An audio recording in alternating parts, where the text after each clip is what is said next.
स्वागत है आप सभी का टेची मंत्रा पर। तो आप सभी को इंतजार है सीटेट के डिटेल नोटिफिकेशन का। तो जहां पर आप जो है फॉर्म फिलअप की प्रक्रिया जो है यहां पर शुरू हो जाए और आप वहां पर अप्लाई कर पाए। तो यहां पर आज की वीडियो में मैं आपको बताने वाली हूं कि फॉर्म फिलअप की प्रक्रिया जो है कब से शुरू होने वाली है और यहां पर डॉक्यूमेंट्स जो है आपके क्या क्या लगेंगे, इस पर हम चर्चा करने वाले हैं।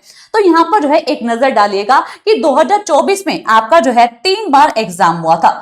पहली तो देखिए यहां पर जो है आपका 2024 में दिसंबर में एग्जाम हुआ था, जिसकी फॉर्म फिलअप की प्रक्रिया कब से शुरू हुई थी? 17 सितंबर से शुरू हुई थी और 16 अक्टूबर तक यहां पर जो है चली थी। तो आप देख ही पा रहे हैं कि 2 महीने पहले ये प्रक्रिया शुरू हुई थी। फिर बात करते हैं यहां पर जुलाई 2024 में एग्जाम हुआ था, जो कि आपका यहां पर 7 मार्च 2024 से 2 अप्रैल तक यहां पर जो है आपकी प्रक्रिया चली थी, फॉर्म फिलअप की प्रक्रिया चली थी। तो 2 से 2.5 महीने का समय यहां पर जो रहा था। फिर यहां पर 2023 का जो एग्जाम है जनवरी 2024 में हुआ था, इसकी फॉर्म फिलअप की प्रक्रिया जो है 3 नवंबर से 23 नवंबर तक चली थी। तो यहां तो सिर्फ 1 से 1.5 महीने का ही समय था। तो यहां पर आप समझ पा रहे हैं कि अब आपका एग्जाम कब है? 8 फरवरी को एग्जाम है।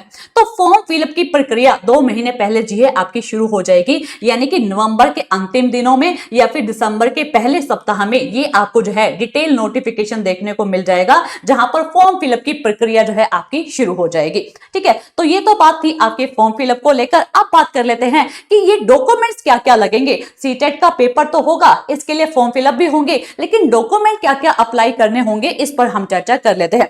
क्योंकि क्या होता है कि आप डॉक्यूमेंट प्रिपेयर नहीं कर पाते हैं, अंतिम समय में क्या होता है कि आप जो है गलती कर बैठते हैं। तो पहले ही आपको अपने डॉक्यूमेंट प्रिपेयर कर लेने हैं। भाई पढ़ाई तो शुरू करनी है, लेकिन यहां पर फॉर्म फिलअप में गलती नहीं करनी, उस चीज से पिछड़ित नहीं होना है। तो डॉक्यूमेंट जो है पहले ही आप सभी तैयार कर लेंगे।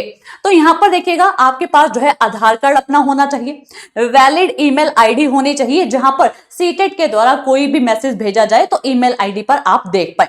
वैलिड यहां पर जो है मोबाइल नंबर होना चाहिए। बच्चे गलती क्या करते हैं, अपने पिता का नंबर डाल देते हैं, माता का नंबर डाल देते हैं, फिर अंतिम समय में कहते हैं हमारे पास तो कोई मैसेज ही नहीं आया। भाई जो आपके पास नंबर रहता है ना, वही डालना जहां पर आप उस मैसेज को देख पाए। ठीक है भाई, माता पिता जो है सही है कि आप डाल देते हैं, लेकिन उससे या तो चेक कीजिए या फिर अपने पास वो नंबर रखिए जहां पर आप उसे बार बार चेक कर पाए। ठीक है, एड्रेस प्रूफ के लिए जो है यहां पर आपका आधार कार्ड होना चाहिए, भाई जिसमें एड्रेस पूरी तरह से हो, या फिर आपके पास ड्राइविंग लाइसेंस होना चाहिए जिस पर जो है आपका डिटेल एड्रेस यहां पर होना चाहिए। तो आप यहां पर अप्लाई कर पाएंगे। फिर बात करते हैं कि डॉक्यूमेंट्स जो है क्या क्या चाहिए होंगे।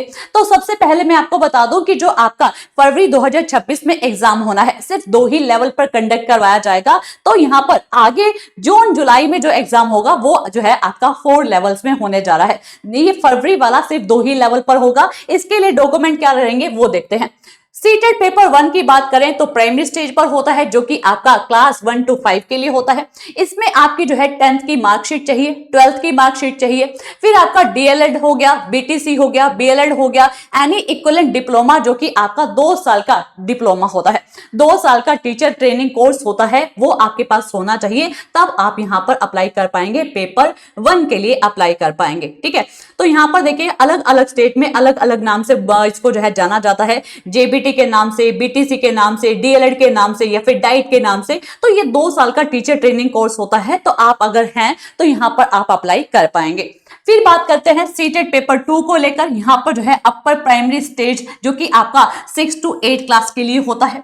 इसमें आपकी 10th और 12th की मार्कशीट होनी चाहिए, ग्रेजुएशन डिग्री आपके पास होनी चाहिए, चाहे आपने बीए किया है, चाहे बीएससी किया है, चाहे बीकॉम किया है। फिर यहां पर जो है आपकी बीएड डिग्री होनी चाहिए, बीएलएड होनी चाहिए, या फिर बीएसएड होनी चाहिए। इनमें से कोई भी अगर आपके पास है, 2 साल का टीचर ट्रेनिंग कोर्स आपने किया हुआ है, तो यहां पर आप अप्लाई कर पाएंगे। पेपर 2 के लिए आप अप्लाई कर पाएंगे। तो ये तो थे आपके इंपॉर्टेंट डॉक्यूमेंट। फिर जो है आप जिस कास्ट कैटेगरी से हैं तो आपके पास जो है कास्ट सर्टिफिकेट होना चाहिए। तो यहां पर जो है आप अप्लाई कर सकते हैं। ठीक है, तो ये तो बात थी डॉक्यूमेंट को लेकर। अब आपको जो है प्रिपरेशन कैसे करनी है ये भी मैं आपको थोड़ा गाइड कर देती हूँ। यूट्यूब पे देखिए हमारे टीचर की सभी टीचर्स की क्लासेस चल रही हैं, तो आप वहां से भी प्रिपरेशन कर सकते हैं। अगर यहाँ पर जो है अगर बैच में एनरोल करना चाहते हैं तो आप बैच में भी एनरोल कर सकते हैं। ये आपका जो है पेपर 1 को लेकर जो है आपका बैच स्टार्ट हो रहा है। 10 तारीख से जो है क्लासेस शुरू हो जाएंगी, जहां पर आपको जो है लाइव क्लासेस मिलने वाली हैं, क्लासेस के पीडीएफ मिलने वाले हैं, रिकॉर्डेड क्लासेस भाई लाइव क्लास होंगी, बाद में वो क्या है रिकॉर्डेड फॉर्म में हो जाती हैं। फिर आपके डाउट क्लासेस भी रहने वाली हैं, वीकली जो है आपके डाउट क्लासेस भी होंगी, बाइलिंगुअल लैंग्वेज में आपकी क्लासेस होने वाली हैं, मॉक टेस्ट आपको जो है मिलने वाले हैं।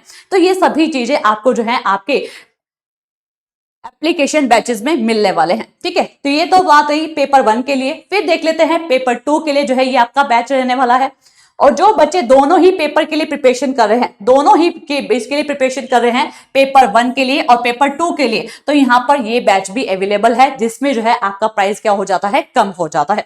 फिर यहाँ पर जो बच्चे सिर्फ पेपर 2 में मैथ साइंस के लिए प्रिपरेशन करना चाहते हैं हमारे साथ में, तो वो भी यहाँ पर हमारे साथ जुड़ सकते हैं। तो ये 4 तरह के बैच जो है आपके लिए बना दिए गए हैं। तो आप जिसमें भी एनरोल करना चाहते हैं एनरोल कर सकते हैं। यूट्यूब से पढ़ना चाहते हैं तो यूट्यूब पर भी सभी क्लासेस हो रही हैं टीचर्स की, तो आप उसको भी देख सकते हैं। तो इसी के साथ अधिक इंफॉर्मेशन के लिए हमारे चैनल को सब्सक्राइब कर लेंगे और बने रहेंगे हमारे साथ टीचिंग मंत्रा पर। धन्यवाद।